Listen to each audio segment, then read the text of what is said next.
네, 삼성전자도사가 파업 직전에 극적으로 잠정 합의에 성공했습니다. 네, 합의 내용과 이번 사태가 우리 경제에 미칠 파장까지 이정환 한양대 경제금융학부 교수와 함께 짚어보겠습니다. 어서 오세요. 어서 오십시오, 교수님. 자, 간밤에 극적인 합의가 있었는데요. 이 합의 내용은 간략하게 짚어보도록 하겠고요. 워낙 이번 이 쟁의가 우리 사회에 던진 질문들이 굉장히 많기 때문에 큰 그림에 대한 이야기 조금 더 자세히 나눠보도록 하겠습니다. 먼저 마라톤 협상이 계속 이어지면서 결국에는 파국을 벗어났어요. 합의를 이뤄냈는데 어떤 내용들 담겼습니까? 사실 이제 여러 가지 쟁점들이 있었죠. 뭐 항상 협상이라는 건 쟁점들이 깔려 있는데 노조 측이 가장 강력하게 원한 것은 흔히 말하는 우리가 받는 성과급의 상한을 어떻게 할 것이냐. 네. 원래 삼성전자의 성과급에는 상한 같은 것, 상한이 정해져 있었기 때문에 근데 이제 반도체 실적이 너무 좋다 보니까 이런 실적을 분배받으려 그러면 이런 상한을 없애야 되는 이런 이슈가 있었는데 이번엔 상한을 뭐 사측에서 대승적으로 받아들여서 상한을 없애는 쪽으로 갔다라고 보시면 될 것 같고요.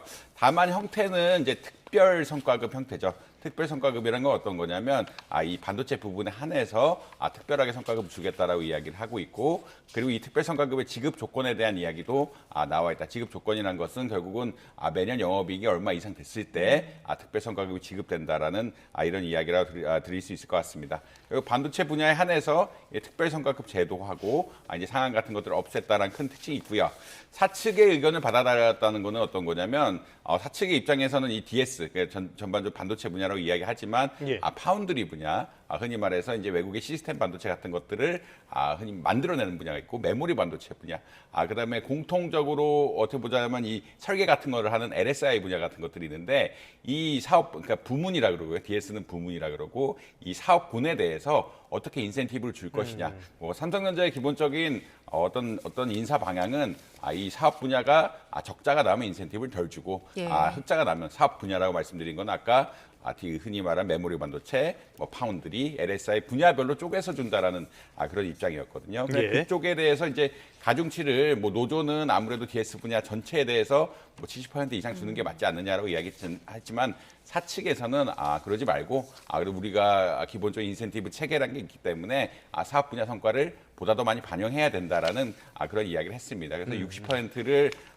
그 사업 분야별로 한 거고 이제 부문에 한 40% 비중을 둔 것으로 한 것이다라고 볼 수 있을 것 같습니다. 다만 이제 올해 성과가 너무 좋다 보니까 이 제도는 1년 유예를 함으로써 이제 그 모든 분야가 좀 혜택을 입을 수 있는 이런 역할을 했다라고 아마 보시면 될 것 같고요. 네. 결국 근데 이제 이것은 사실 반도체 분야에 한정된 어떤 특별 보너스에 대한 이야기고 사실 영업이익에 대해서 뭐 10%, 15% 여러 가지 갈등이 많았는데 이 영업이익 한 15% 선으로 결정을 내면서 이제 12.5 죄송합니다. 12% 수준으로 예. 결정을 네. 내면서 노사 합의가 마무리됐다. 마무리된 건 아니죠. 사실 합의안이 도출이 된 거고 이걸 투표를 통해서 마무리를 해야 된다. 이런 말씀 드릴 수 있을 것 같습니다. 네, 내일부터 이제 투표에 들어가고 이게 투표가 통과가 되면 향후 10년 동안은 이 특별 경영 성과급이 지속이 되는 건데 상당한 금액이잖아요. 이 정도면 앞으로 기업 투자에는 큰 영향 없습니까? 사실 이제 기업 투자에 대한 우려가 분명히 있는 건 사실이죠. 그리고 우리 영업이익이란 것이 보통 어떻게 결정되냐면 이제 매출에서 비용 같은 것들, 원자재 비용이라든지 인건비를 빼고 추가적으로 뭐 12%, 그러니까 큰 틀에서는 추가적으로 한 12%의 재원이 이제 흔히 말하는 성과급으로 나갈 수 있다라는 이야기라고 보시면 될 것 같거든요.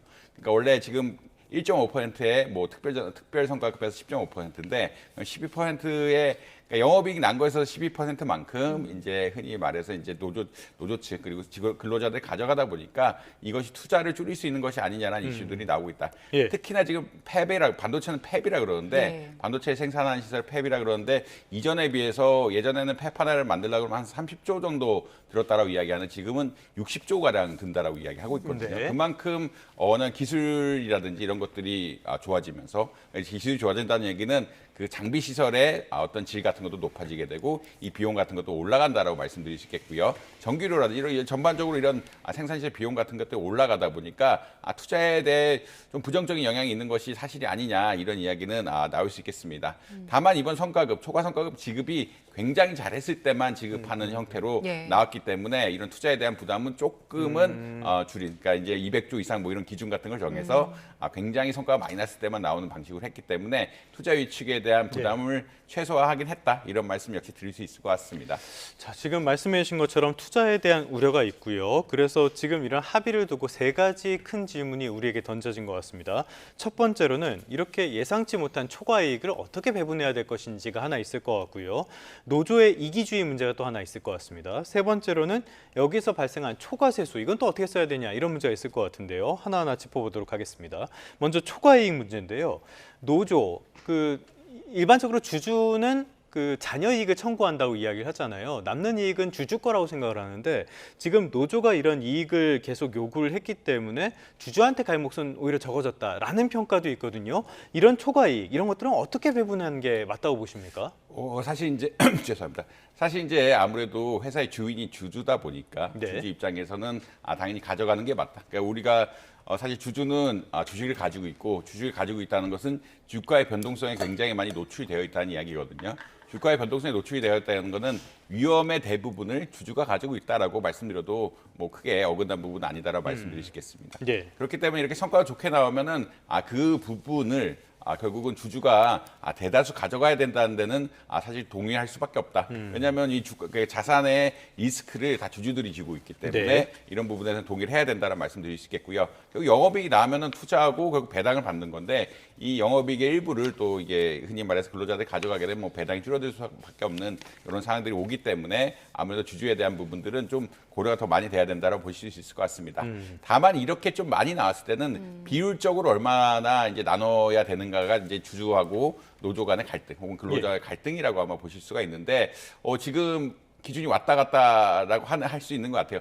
사실 SK 하이닉스가 10%라는 기준을 먼저 세워버려가지고 이 삼성전자라는 그 위의 대기업들이 SK 하이닉스 기준을 좀 따라가는 양상들이 있긴 한데, 이것이 사실은 최근에 뭐 주주 이 정도의 영업이익 배분안 같은 것들은 흔히 말하는 일반적으로 노사 합의가 아니라 주주 총회를 의해서 결정해야 되는 것이 아니냐라고 할 그렇죠. 정도로 예. 지금 안건이 세게 나오고 있거든요. 결국은 그러니까 15% 영업이익이 15%라는 얘기는 지금 300조라고 이야기를 하고 있으면 뭐 45조 가량은 주주들이 덜 갖고 간다고 생각할 수가 있기 때문에 주주 입장에서도 굉장히 큰 이슈긴 하다라고 말씀드릴 수 있겠습니다. 그게 이제 사실 몇 퍼센트를 가져가야 되는지에 대해서 합의가 안 나왔기 때문에 이것을 차근차근 검토해 가야 되는 이런 과정이라고 보시면 될 것 같고요. 물론 이제 대다수는 가져가지만 일부 근로자에 줘야 되는 분명히 이슈는 있고, 다만 아까 말씀드린 것처럼 이 금액에 대해서는 계속 주주하고 뭐 흔히 말하는 근로자 측에 갈등이 있을 수밖에 없다. 이런 말씀 드릴 수 있을 것 같습니다. 여기서 또 궁금한 게 하나 있는데요. 그렇다면은 지금까지 삼성전자의 이런 성과급 배분 기준, 이것 자체가 투명하지 않았기 때문에 이런 문제를 키웠다, 이런 비판도 있거든요. 소위 말하는 삼성전자의 경제적 부가가치, EVA, 이런 부분에 대해서도 손봐야 될 필요성이 있는 거 아닙니까? 사실 회계 기준, 그러니까 이제 성과급이란 게 회계적으로 나온 재무 수치에 따르면 굉장히 좀 쉽게 평가될 수 있다는 말씀드릴 수 있겠습니다. 왜냐하면 장부에 찍힌 가격을 가지고 우리가 나누는 이런 분배 과정이라는 것은 비교적 쉬운 프로세스라 그러는데, EVA라는 것은 경제적 부가가치라고 이야기하죠. 경제적 부가가치라는 것은 사실 이제 근로자의 어떤 비용까지 다 감안을 해가지고 얼마나 실제 가치를 창출했느냐. 그러니까 흔히 말해서 장부에 나오는 비용이 아니기 때문에 한 번 더 가공을 해야 되는 비용이고, 한 번 더 가공을 해야 되는 가공해야 되는 가치라고 보시면 될 것 같고, 한 번 더 가공을 한다는 이야기는 아무래도 노조 측 입장에서는 좀 불확실성이 커질 수밖에 없는 이런 상황들이다. 이런 말씀 역시 드려야 될 것 같고요. 그렇기 때문에 이제 지금 계속 이야기가 나오는 것은 회계 장부에 나온 영업이익을 기준으로 해야 되는 것이 아니냐. 장부란 것은 결국은 감사를 받은 거기 때문에 누구나 어떻게 보면 어그리할 수 있는, 동의할 수 있는 이런 숫자라서 그런 투명성에 대해서 또 이야기가 나오고 있다. 이런 말씀 드릴 수 있을 것 같습니다. 짚어주신 것처럼 그 성과급과 영업이익을 연동하는 비율에 대한 불만도 주주들이 갖고 있지만 절차적인 정당성에 대한 지적도 나오고 있거든요. 주총 결의 없이 이걸 연동하는 그런 최종 합의안을 협상하는 것 자체가 법률상 무효다, 이런 지적을 하면서 지금 법적 절차도 밟으려고 하는 것 같은데, 이 부분에 대해서는 앞으로 삼성전자 측에서 어떻게 고민해야 됩니까? 사실 이제 규모가 작으면 통상적인 성과급 배분이라는 이슈 같은 것들은 결국 주주가 뭐 이사회를 통해서 회사에 대리를 맡겼기 때문에 회사에서 결정하는 것이 맞다라고 말씀드릴 수 있겠습니다. 다만 이번처럼 규모가 크게 되면은 주주의 가치를 훼손한다라고 볼 수가 있기 때문에 그 회사의 운영을 위해서 주주의 가치를 훼손한다는 이런 측면에서 볼 수가 있기 때문에 이것을 흔히 말해서 총회에서 결정해야 되는 것이냐 아니냐. 그리고 주주들이 다 모여가지고 사실 이사회 말고 그러니까 우리가 주주가 위임을 준 이사회나 경영진 말고 주주들이 결정해야 되는 것이 아니냐는 이슈가 나올 수밖에 없다라고 보시면 될 것 같고요. 이건 사실 이제 정도의 문제이기 때문에 네. 어느 정도의 큰 규모의 어떤 임금 지분 같은 것들이 주주 가치를 얼마나 훼손하느냐 이런 흔히 말하는 규모의 문제이기 때문에 조금 뭐 법적 논란이 붙을 수는 있는 이런 사항들인 것 같다라는 말씀은 드릴 수 있을 것 같습니다. 이게 뭐 해야 된다 말아야 된다라는 이슈면 법적 이슈가 별로 없는데 지금 일반적으로 우리가 통상적인 임금 성과급이라든지 이런 배분 절차 같은 경우에는 다 위임을 하고 협상을 하라고 했는데 워낙 이제 규모가 크고 이 규모가 큰 것들이 배당을 줄일 수도 있다고 생각을 하니까 이런 이슈가 나올 수밖에 없다. 이런 이야기를 드릴 수 있을 것 같습니다. 알겠습니다. 두 번째로 살펴봐야 될 문제는 노노 갈등 문제인데요. 이번에 보면은 DS 부문과 DX 부문 원래도 사이가 그렇게 썩 좋지는 않다고 알려져 있었는데 이제는 완전히 소외감이 너무나 커진 것 같아요. 특히 DX 부문 완제품을 만드는 곳에서는 예전에 반도체 안 좋았을 때 우리 돈 가져다가 니네 투자한 거 아니냐 이런 불만이 지금 직접적으로 나오고 있거든요. 이런 측면들은 또 어떻게 봐야 됩니까? 사실 뭐 조항이 약간 들어가긴 들어갔죠. 600만 원 정도 지급한다. 이게 예. 작은 아까 말씀드린 것처럼 이 협약은 DS 부분, 반도체 부분의 협약이라고 보시면 될 것 같고 협약 부분의 말미에 DX 부분에도 600만 원 정도를 지급한다라고 이야기를 하고 있는데 사실 이제 DX 부분에서는 불만이 많을 수밖에 없는 네. 이런 상황이라고 할 수밖에 없고요. 그리고 이제 이슈가 되는 것은 사실은 DX 부분이 휴대폰을 만들고 휴대폰이 또 반도체 같은 것도 굉장히 많이 쓰는데 그리고 다른 가전제품도 반도체를 굉장히 많이 쓰는데 그렇죠. 그것을 삼성전자에서 많이 삼성전자의 DS 부분에서 많이 사주면서 어려울 때 우리가 성과급을 받을 수 있게끔 해준 것이 아니야. 서로 윈이라는 구조를 가지고 간 건데 이 부분에 대한 고려가 너무 없는 것이 아니냐. 사실 어려울 때 도와준 부분들을 보다 잘 해줬어야 되는데 그런 이해관계가 반영된 것이 아닌 거 아니냐라는 이슈가 나오고 있고요. 그렇기 때문에 삼성전자 내부에서 뭐 DS 부분하고 DX 부분의 갈등 같은 것들이 불거질 수밖에 없다라는 말씀을 드릴 수 있을 것 같습니다. 예. 특히나 이제 지금 분야는 이제 반도체 분야에 특별 성과급이 지급됐기 때문에 DX 분야의 어떤 불만 같은 것들은 좀 더 늘어날 수밖에 없는 이런 상황이라고 보시면 될 것 같고 600만 원하고 6억이 사실 규모면에서도 그러네요. 규모에서도 너무 많이 차이가 나기 때문에 이게 회사 전체에서 어떤 영향을 가질지 조금 지켜봐야 되는 이런 상황들이다. 이런 말씀 드릴 수 있을 것 같습니다. 여기서 또 하나 또 살펴봐야 될 게요. 삼성전자 지금 반도체 노조 쪽에서는 이렇게 성과가 많이 났으니까 우리에게 돈을 달라라고 요구를 하고 있는 거잖아요. 그리고 그게 관철이 되기도 했고요. 그런데 반도체 산업이라는 게 안 좋을 때는 막 적자도 나고 이런단 말이죠. 그럴 때 노조가 책임을 지는 건 아니지 않습니까? 사실 이제 근로자는 지금 인센티브 제도, 이게 성과급의 인센티브 제도고요. 인센티브 제도란 것은 결국은 흑자가 났을 때 어떻게 분배를 하느냐 이슈이기 때문에 적자가 났을 때는 사실 근로자들은 조금 피해 보는 것들이 별로 없다. 그렇기 때문에 이게 비대칭적으로 작용하는 것이 아니냐라는 이야기가 나오고 있고요. 그러니까 일률적인 영업이익에 연동하는 제도 같은 것들은 그래서 배제해야 되는 것이 아니냐는 이야기들이 굉장히 많이 나오고 있다. 이런 말씀 역시 드릴 수 있을 것 같습니다. 일률적으로 배분한다는 이야기는 흑자가 났을 때는 당연히 받지만 영업이익 성과급을 마이너스를 줄 수는 없기 때문에 적자가 났을 때는 그냥 영업밖에 안 받는 이런 상황이라도 될 수 있을 것 같고요. 그렇다는 이야기는 근로자분들이 혜택만 너무 보고 책임을 너무 안 가져가는 것이 아니냐. 이 책임을 가져가려고 하면은 일종의 어떤 해고 제도라든지 이런 것들이 예. 좀 보완돼야 되는 것이 아니냐라는 이야기들이 예. 계속 나오고 있다라고 보시면 될 것 같습니다. 그래서 최근 가장 화두가 되는 것은 영업이익의 몇 %, 그러니까 성과의 몇 % 직접 가져가는 배분 시스템이라고 볼 수 있을 것 같고요. 그렇다면 이런 배분 시스템을 했을 때도 그 적자가 났을 때 또 흔히 말하는 근로자분들의 성과급이 마이너스 될 수는 없는 상황들이다. 이 부분을 어떻게 처리하는 것이냐, 그리고 근로자의 책임을 얼마나 강화해야 될 것이냐에 대해서 사측하고 근로자 측하고 어떤 갈등 관계가 계속되고 있다. 이런 말씀 역시 드릴 수 있을 것 같습니다. 예, 또 하나 짚어볼 부분이 이번에 생긴 그 초과 세수에 대해서 어떻게 나눌 것인가 이 부분에 대해서 정부도 고민을 할 텐데 이 부분은 어떻게 해결해야 될까요? 사실 초과 세수란 것은 예측하지 못한 세수긴 한데 이게 완전히 운에 의한 어떤 그런 건 아니거든요. 사실 이게 섹터의 어떤 전망, 그리고 AI 산업의 발전에 의한 것이기 때문에 이것을 특별하게 나눠서 쓰는 것에 대해서 좀 부담감이 있을 수밖에 없다. 완전히 뭐 우리나라가 예를 들어서 석유가 갑자기 나오면서 원유 같은 것들이 채굴이 되면서 이런 나오는 세금에 대해서는 국부를 통해서 나눠 가지는 이런 방향성들이 논의가 될 수가 있는데 그것을 특별한 목적을 위해서 펀드 같은 것들을 만들거나 미래를 위해서 기금을 만들어 쓰는 이런 작업들이 할 수가 있는데 지금 같은 경우에는 아무래도 초과 세수가 발생을 했지만 이 발생하는 것 자체가 AI 산업의 발전이라는 흔히 말하는 글로벌 흐름에 따라서 나온 거기 때문에 조금 이것을 초과 세수를 다른 네. 쪽으로 쓰기가 좀 어려운 이런 상황들이긴 하다라는 아마 말씀드릴 수 있을 것 같고요. 이게 완전한 우연이 아니고 뭐 어떤 산업의 발전 때문에 이런 이슈들이 발생할 수밖에 없다라는 말씀드릴 수 있겠습니다. 다만 이렇게 재정의 풀이 충분해지면은 재정 운용이 좀 여력이 생기게 되는 거거든요. 예. 이런 재정 운용의 여력이 생길 때 어떤 방식으로 이걸 써야 되느냐 이슈는 또 분명히 있다.